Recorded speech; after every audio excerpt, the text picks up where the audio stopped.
अस्सलाम वालेकुम। उम्मीद है तो सब ठीक ठाक मज़े में हूंदो। असां प्रीवियस लेक्चर में डिस्कस करे आयासीं about the simple harmonic motion, अहिड़े क़िस्म जो मोशन जेको टुवर्ड्स मीन पोजीशन मोस्टली असां यानी कि काउंट कयूं ऐं उन जो मोशन मोस्टली असां टुवर्ड्स इक्विलिब्रियम पोजीशन वठूं। अच्छा, इन में असां टर्मिनोलॉजी पढ़ी आयासीं, जीअं वाइब्रेशन थियो, वाइब्रेटरी मोशन थियो, टाइम पीरियड थियो, फ्रीक्वेंसी थी, एज वेल एज एम्पलीट्यूड थियो एंड इंस्टंटेनियस डिस्प्लेसमेंट थियो। The instantaneous displacement means not exactly at the mean position or not exactly at the extreme position. इन बुनियाद ते असां यानी कि इंस्टंटेनियस वठंदा आहियूं जॾहिं बि जेको वाइब्रेटिंग पार्टिकल या ऑब्जेक्ट हुजे जेकॾहिं उहो एग्जैक्टली मीन पोजीशन ते नाहे या एग्जैक्टली एक्सट्रीम पोजीशन ते नाहे, बिटवीन टू इन्हनि यानी कि पोजीशन्स जे विच ते आहे, त इते असां वठूं पिया त इहो इंस्टंटेनियस डिस्प्लेसमेंट थींदो आहे। अच्छा, हाणे असां डिस्कस करे था वठूं on the basis of motion of mass attached to a spring. माना हिकिड़ो ब्लॉक आहे जेको स्प्रिंग सां अटैच कयो वियो आहे, ठीकु आहे, ऐं इन जो मोशन था करायूं यानी कि इन बेसिस ते त असां ॾिसूं त सिंपल हार्मोनिक मोशन जी कंडीशन खे इहो सेटिस्फाई करे थो वाइब्रेटरी मोशन जे बुनियाद ते, ठीकु आहे, ऑसिलेशंस जे बुनियाद ते। हाणे असां ही जेकी पहिरीं फिगर आहे इन में असां कंसीडर कयो आहे त जेको ब्लॉक आहे उहो नॉर्मल पोजीशन ते आहे, न स्ट्रेस थियल आहे न कंप्रेस थियल आहे, ही नॉर्मल पोजीशन ते आहे, ठीकु आहे, इक्विलिब्रियम पोजीशन ते आहे, मेन पोजीशन ते आहे, ठीकु आहे, इहा ॻाल्हि ज़हन में रखो। हाणे असां ॿी फिगर में ॾिसूं था त हिन ब्लॉक खे राइट साइड था असां यानी कि स्ट्रेच करायूं, राइट साइड, माना कंहिंजे राइट साइड इक्विलिब्रियम पोजीशन जे या हिन मीन पोजीशन जे राइट साइड। हाणे हिन राइट साइड जे लाइ असां हिकु सिंबल यूज़ कई आहे on the basis of text book, greater.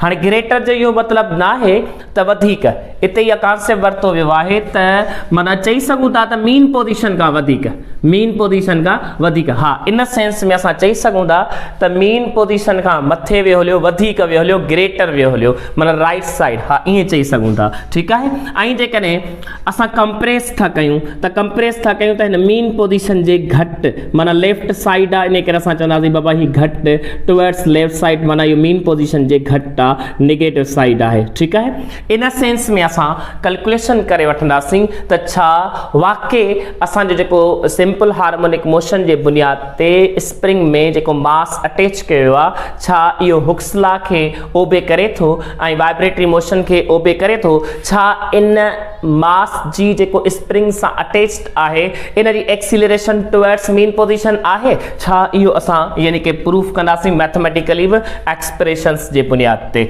ठीकु आहे। सो हाणे असां इहो ॾिसूं त हुक्स लॉ छा हूंदो आहे। हुक्स लॉ त हुक्स लॉ असां पढ़ी आया आहियूं त tension is directly proportional to the extension. ज़हन में रखो, इन जे लाइ असां ही वठंदा आहियूं, force is directly proportional to the minus x, माना जेतिरो तव्हां एक्स कवर कराईंदो अप्लाइड फोर्स जे करे, एक्स जेको कवर थींदो यानी एक्सटेंशन, इहो अप्लाइड फोर्स जे करे, ऐं जेको ही एफ आहे इहो असांजो एफ एस आहे, माना स्प्रिंग वारो फोर्स, जंहिंखे असां चवंदा आहियूं restoring elastic force, restoring elastic force. ज़हन में रखिजो, हिन जो नालो छा आहे, restoring elastic force. Spring force is directly proportional to the x, माना जेको तव्हां अप्लाइड फोर्स जे करे एक्स, माना स्प्रिंग जे मुताबिक हिन ब्लॉक खे छिकियो था त ही छा थो थिए, एक्स थो थिए, तव्हां छिकियसि, माना अप्लाई फोर्स यानी कि तव्हां अप्लाई कयवसि फोर्स खे, ठीकु आहे। त जेतिरो एक्स, हाणे लाज़मी आहे इहो ब्लॉक वापसि मोटंदो, छो जो ही जेको स्प्रिंग आहे इहो इलास्टिक बॉडी आहे, ठीकु आहे, इलास्टिसिटी वारी इन में प्रॉपर्टी आहे, त इन में हिकिड़ो फोर्स लॻंदो वापसि मोटाइण वारो, रीस्टोरिंग इलास्टिक फोर्स। हिकु अहिड़ो रीस्टोरिंग इलास्टिक फोर्स हूंदो आहे जेको उन ऑब्जेक्ट खे वापसि बेक पंहिंजी साॻी पोजीशन ते मोकिले। ज़हन में रखो, सच फोर्स विच यानी कि छा करे, बेक करे towards it's mean position, towards it's mean position. ज़हन में रखो उन ब्लॉक के मीन पोजीशन ॾांहुं साॻी पोजीशन ॾांहुं यानी मीन पोजीशन ॾांहुं वापसि मोटे साॻी शेप ॾे मोकिलेसि ठीकु आहे साॻे शेप में आणेसि या साॻी पोजीशन ॾांहुं मोकिलेसि त पोइ ही मीन पोजीशन ते हुयो हिन खे छिकियोसीं त जीअं ई छॾींदासीं त ही काॾे ईंदो वापसि ईंदो केॾे टुवर्ड्स मीन पोजीशन इहो कहिड़ो फोर्स जे करे आयो रीस्टोरिंग इलास्टिक फोर्स जे करे कंहिंजे करे रीस्टोरिंग इलास्टिक फोर्स जे करे ठीकु आहे हाणे ही कहिड़ो फोर्स आहे जेको बेक करे उन ऑब्जेक्ट खे केॾां टुवर्ड्स मीन पोजीशन ॾांहुं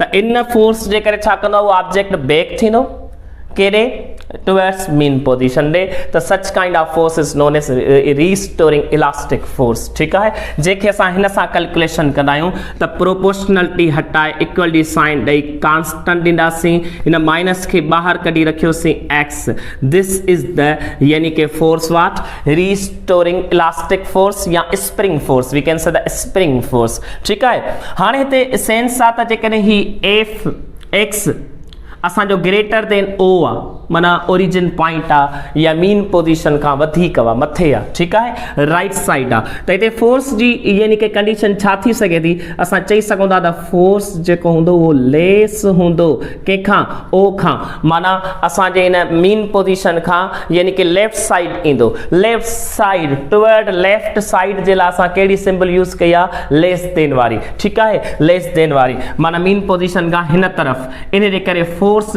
हिते इहो हरगिज़ मतलब नाहे त जेको एक्स आहे उहो वधीक आहे ऐं जेको फोर्स आहे स्प्रिंग वारो उहो घटि आहे इहो मतिलबु इहो हरगिज़ कोन्हे को हिन जो इहो मतिलबु आहे त जेको एक्स कयो आहे उहो राइट साइड आहे यानी कि मीन पोजीशन जे राइट साइड ऐं जेको फोर्स स्प्रिंग वारो आहे उहो लेफ्ट साइड यानी कि टुवर्ड्स द मीन पोजीशन ॾांहुं यानी कि लेफ्ट साइड खां आहे इहो असांजो स्प्रिंग फोर्स आहे ऐं जेकॾहिं असां कंप्रेस था कयूं हिन स्प्रिंग खे कंप्रेस था कयूं त हिते असांजो एक्स जेको कवर थियो उहो मीन पोजीशन जे लेफ्ट साइड आहे इन करे लेस वारी निशानी ॾिनी आहे त हिते फोर्स छा थींदो फोर्स थींदो ग्रेटर देन ज़ीरो स्प्रिंग वारो फोर्स छा थींदो ग्रेटर देन ज़ीरो ठीकु आहे या ज़हन में रखो जेकॾहिं किताब में बुक में मिस्टेक आहे त इहा करेक्शन करे छॾिजो तव्हांजे यानी कि टेक्स्ट बुक सिंध वारे में ठीकु आहे त हीअ जेकॾहिं एक्स ग्रेटर लेस आहे ज़ीरो खां ज़ीरो जो मतिलबु आहे मीन पोजीशन वारो ओ ओरिजिन ठीकु आहे माना मीन पोजीशन जे लेफ्ट साइड आहे एक्स तव्हां यानी कि हुनखे कंप्रेस कयो आहे त जेको स्प्रिंग फोर्स थींदो उहो ग्रेटर थींदो ग्रेटर मां मुराद इहो छा थींदो यानी मीन पोजीशन जे राइट साइड लॻंदो मीन पोजीशन जे राइट साइड लॻंदो ज़हन में रखो हिते इहो कॉन्सेप्ट आहे हाणे तव्हां इन कॉन्सेप्ट खे वठी करे मीन पोजीशन जे बुनियाद ते तव्हां इहो कैलकुलेशन करे ॾिसो त जेको तव्हां उते फोर्स अप्लाई था कयो अनबैलेंस फोर्स अप्लाई था कयो जेको इन जे करे एक्सीलरेशन पैदा थींदी ऐं एक्सीलरेशन कहिड़े तरफ़ ईंदी ॾिसो स्प्रिंग चाहे हेॾे वञे तॾहिं बि टुवर्ड्स मीन पोजीशन ईंदो तॾहिं बि टुवर्ड्स मीन पोजीशन ईंदो स्प्रिंग चाहे हेॾे अचे कंप्रेस कयो वञे तॾहिं बि केॾे वेंदो मीन पोजीशन ॾे जीअं ई तव्हां फोर्स छॾींदोसि त काॾां थो फोर्स यानी कि मोशन थिए स्प्रिंग जे ब्लॉक वारे जो ब्लॉक जेको स्प्रिंग सां ॿधल आहे उन जो मोशन ऑलवेज केॾां थो थिए टुवर्ड्स मीन पोजीशन ॾे त पोइ छा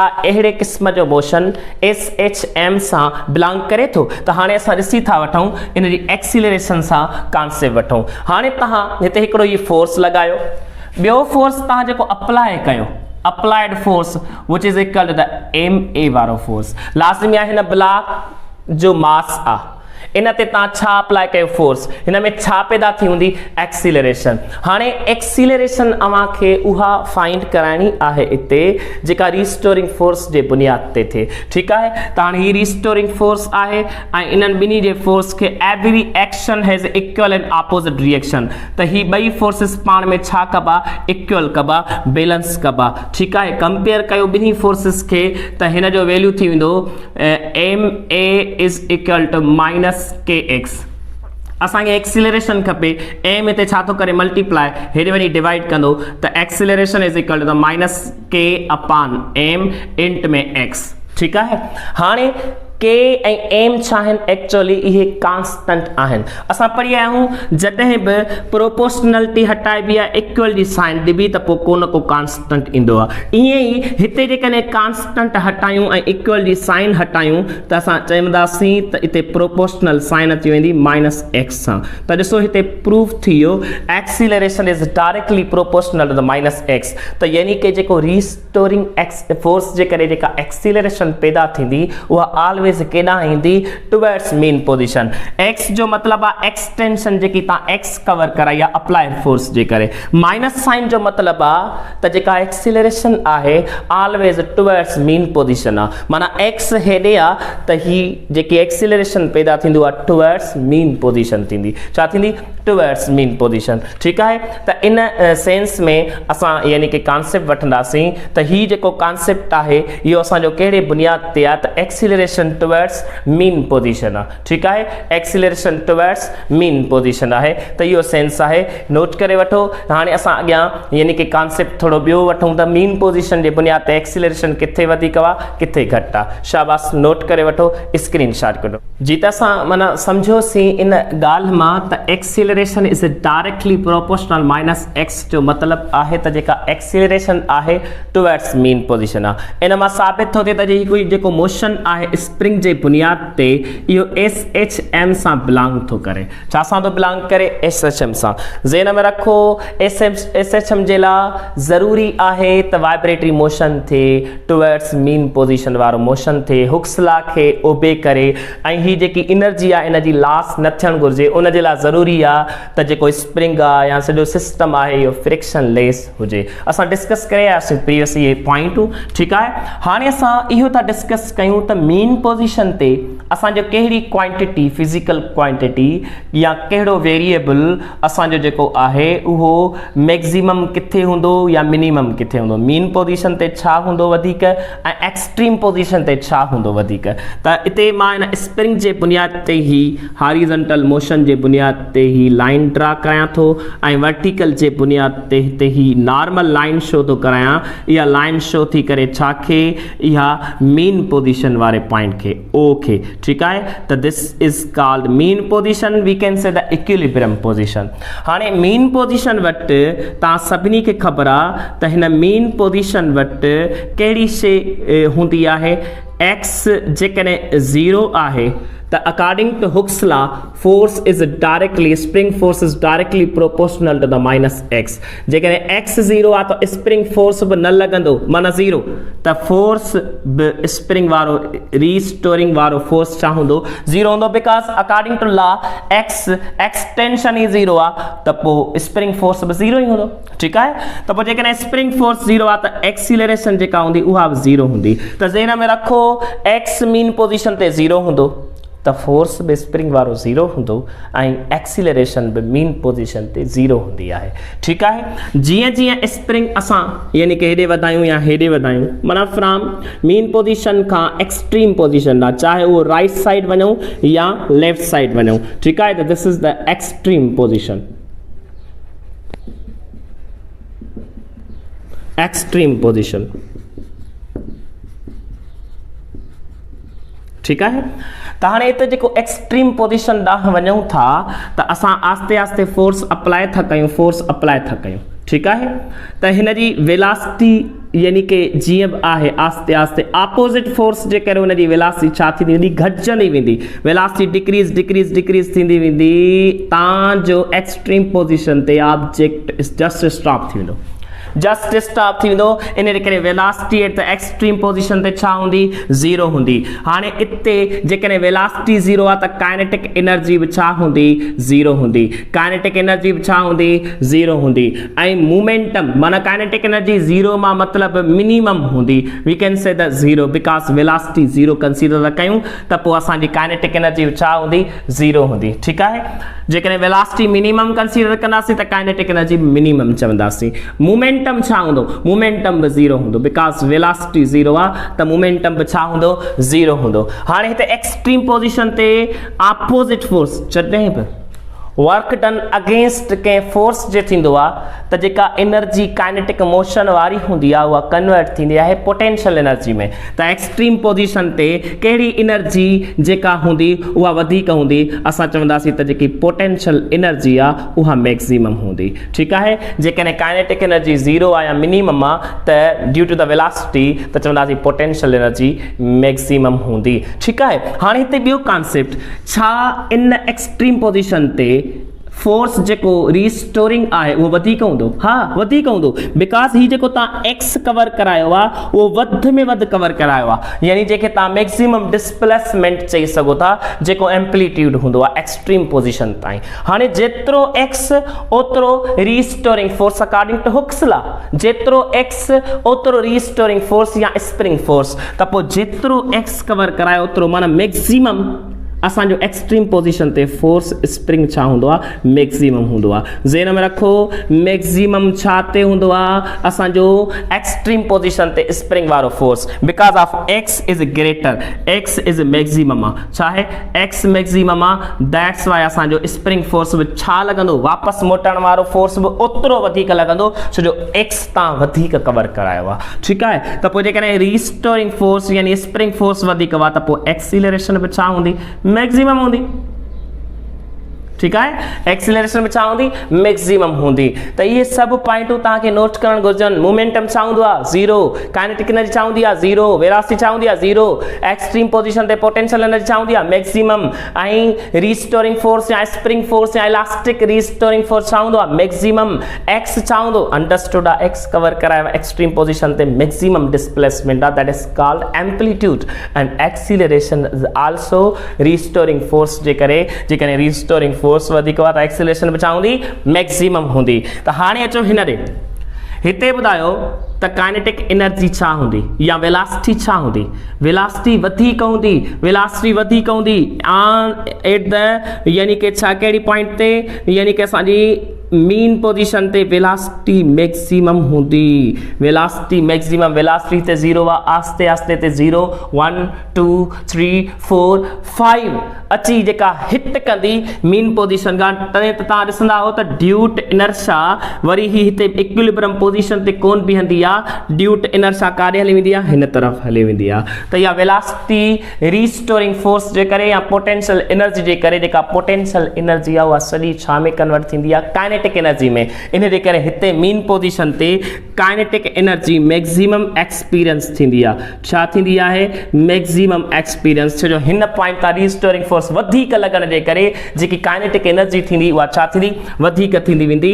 ऐं इन बेसिस ते असां वेलासिटी आस्ते आस्ते इंक्रीज थींदी वेंदी। मीन पोजीशन ते वेलासिटी मैक्सिमम हूंदी आहे, काइनेटिक एनर्जी बि छा हूंदी आहे? मैक्सिमम हूंदी आहे, लेकिन पोटेंशियल एनर्जी छा हूंदी आहे? मिनिमम हूंदी आहे। ठीकु आहे, मिनिमम। ठीकु आहे, we can say the minimum are 0। ठीकु आहे, त ज़हन में रखो इहे शयूं तव्हांखे हिकु टेबल में तव्हांखे नोट करणु घुरिजनि। त हीउ पंहिंजो चार्ट ठाहियो त कहिड़ी शइ किथे वधीक हूंदी आहे। हिते वेलासिटी मैक्सिमम आहे त मोमेंटम बि छा हूंदो?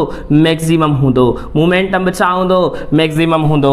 काइनेटिक एनर्जी मैक्सिमम आहे, वेलासिटी मैक्सिमम आहे, मोमेंटम मैक्सिमम आहे, लेकिन पोटेंशियल एनर्जी मिनिमम आहे या 0 आहे। ठीकु आहे, एक्स 0 आहे त इन करे स्प्रिंग फोर्स बि 0 आहे त एक्सीलरेशन बि 0 आहे। इहे सभु ॻाल्हियूं नोट कयो, हिकु चार्ट ठाहियो, हितां रखो एक्सट्रीम पोजीशन, मीन पोजीशन, पोइ उन खां पोइ क्वांटिटी रखोसि। मैक्सिमम किथे आहे वेलासिटी ऐं मिनिमम किथे आहे वेलासिटी। ठीकु आहे, मोमेंटम किथे आहे, काइनेटिक एनर्जी किथे वधीक आहे, किथे घटि आहे, किथे 0 आहे। इन सेंस में तव्हां सॼो चार्ट ठाहियो ऐं हिन बेसिस ते तव्हांखे इहा कैलकुलेशन जी प्रैक्टिस करणी पवंदी, ज़हन नशीन करणो पवंदो। ठीकु आहे बाबा, सो अॼु जे लाइ एतिरो काफ़ी आहे। इंशाल्लाह वरी नेक्स्ट लेक्चर में असां सिंपल हार्मोनिक मोशन जो कॉन्सेप्ट वठंदासीं on the basis of circular motion. ठीकु आहे, शाबाश, नोट करे वठो।